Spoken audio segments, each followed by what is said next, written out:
Dear students, this is Praveen Kumar Agrawal from Management Department, Rotary Institute of Management and Technology, Chandosi, welcomes you in today's lecture of Managerial Economics. In today's lecture, we will discuss the concept of process or steps in demand forecasting.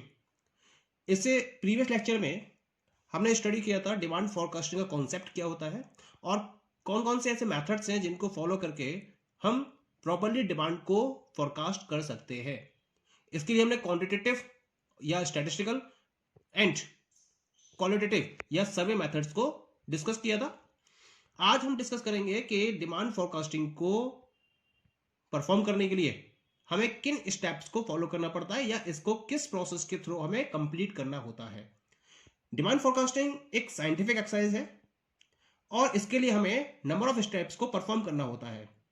Her step को हमें critically consider करना होता है जिससे हमारी जो forecasted demand निकल कर आए वो प्रॉपर हो और उसमें एग्जैक्टली एक्यूरेसी इन्वॉल्व हो।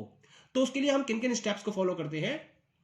The first step is identification of objective, second one is nature of product and market, next one is determinants of demand, next one is analysis of factors, next choice of method and the last one is the testing accuracy. One by one हम इसको discuss करते हैं। The first one is the identification of objective. This is the very first step in demand forecasting process where the economist should be clear about the use of forecast data and how it is related to forward planning by the firm. सबसे पहले आपको क्या करना है, जिस forecast data को use करना है उसके बारे में आपको क्लैरिफिकेशन होना चाहिए। आपका ऑब्जेक्टिव क्या है उस फॉरकास्टेड डेटा को यूज करने का और किस तरह से आप फर्म के लिए फॉरवर्ड प्लानिंग को इसको यूज करने जा रहे हो। That must be very clear to the person who is going to forecast the demand.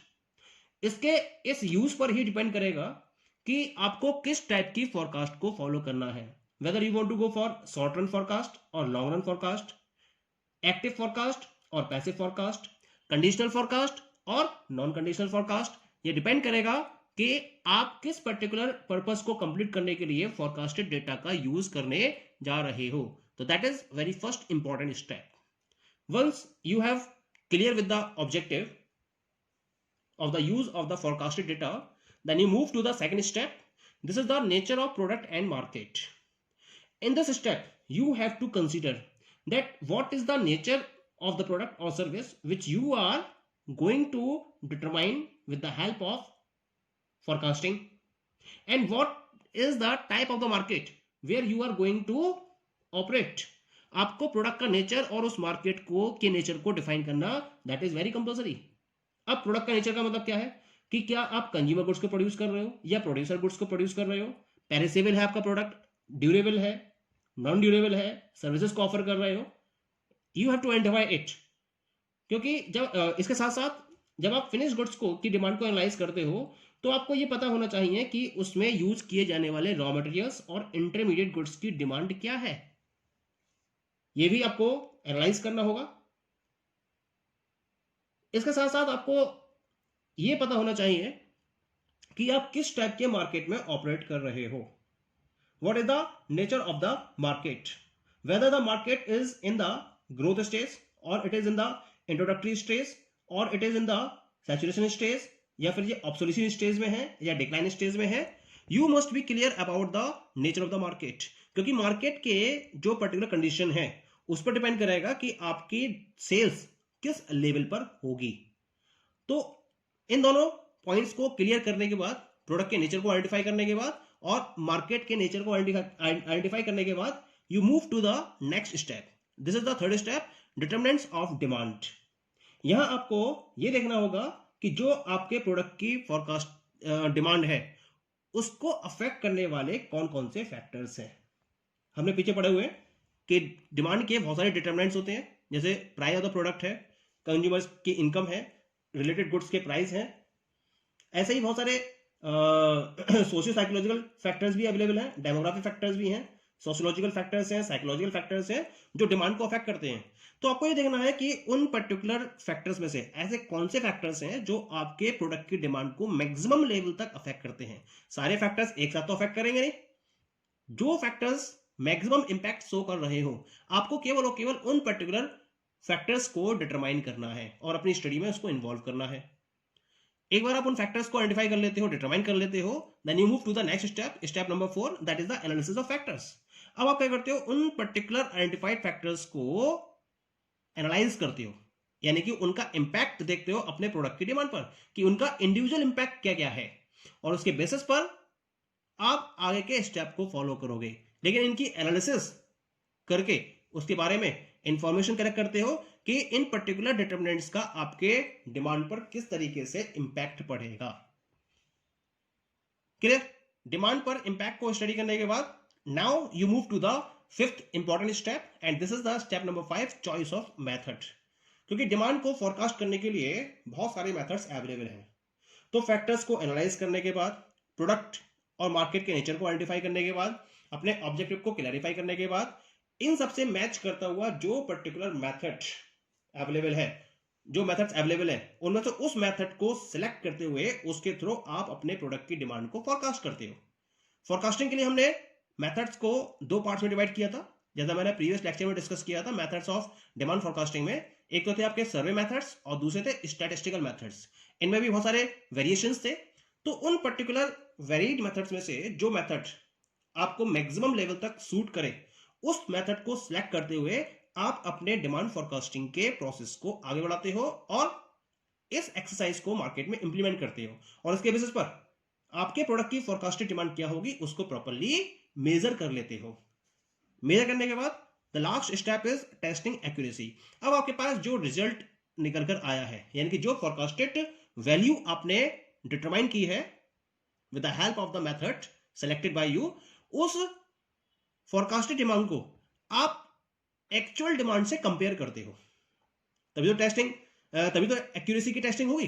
तो एक्यूरेसी को टेस्ट करने के लिए आपको एक्चुअल वैल्यू को जो आपने डिटरमाइंड वैल्यू थी उससे कंपेयर करना पड़ता है। आपने कंपेयर करा तो जो रियलाइज्ड वैल्यू है, अगर वो फोरकास्टेड वैल्यू के नियर बाई है, यानी कि डिफरेंस बहुत कम है, तब तो आप कहोगे कि एक्यूरेसी आपकी हाईएस्ट लेवल तक है।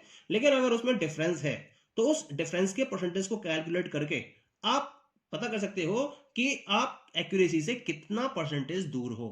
फिर आप इसके लिए डिफरेंसेस किस वजह से हुए, ये इन डिफरेंसेस को आप सर्च करते हो और इस प्रोसेस को फिर से रिपीट करते हुए अपने प्रोडक्ट की डिमांड को प्रॉपर्ली फोरकास्ट कर सकते हो। So this is the method और these are the steps involved in demand forecasting. Okay, now we move to the next topic, significance, role and objectives of demand forecasting। यानी कि demand forecasting के क्या क्या roles हैं, इसकी importance क्या है और इसके मेन ऑब्जेक्टिव्स क्या हैं। क्योंकि जो फोरकास्टिंग की नीड है ये टाइम स्पान पर डिपेंड करती है। जो फोरकास्टिंग का टाइम स्पान है इस पर डिपेंड करेगी कि आपको किस टाइप के फोरकास्टिंग को फॉलो करना है। यदि डिमांड में फ्लक्चुएशंस ज्यादा है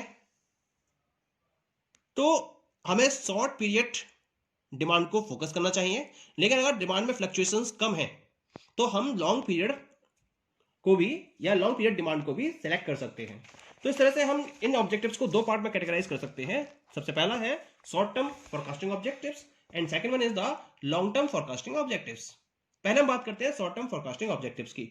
ये कौन कौन से होते हैं? शॉर्ट टर्म फोरकास्टिंग का मतलब क्या होता है? These are the this is the forecasting which may cover a period of less than 1 year। 1 month हो सकती है, 3 months हो सकती है, 4 months हो सकती है, 6 months हो सकती है, लेकिन एक साल से ज्यादा नहीं होती है। इसका टाइम पीरियड जो होता है वो मैक्सिमम 1 year होता है।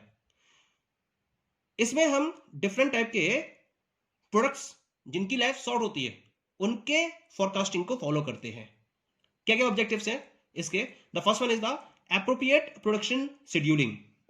सबसे बड़ी बात है कि जब आप प्रॉपरली डिमांड को फोरकास्ट कर लेते हो तो आप अपने प्रोडक्ट की शेड्यूलिंग या अपने प्रोडक्शन की शेड्यूलिंग को उसी के अकॉर्डिंग फॉलो करते हो। आप ओवर प्रोडक्शन की और अंडर प्रोडक्शन की प्रॉब्लम को अवॉइड कर देते हो। क्या मतलब है? मार्केट में जितनी डिमांड है आप केवल और केवल उतना ही प्रोडक्ट प्रोड्यूस करते हो उससे ज्यादा प्रोडक्ट प्रोड्यूस नहीं करते हो इन शॉर्ट रन, अगर आपके पास प्रॉपर फोरकास्टेड सेल्स या forecasted value of demand available है तब। Clear? Next one is the suitable purchase policy.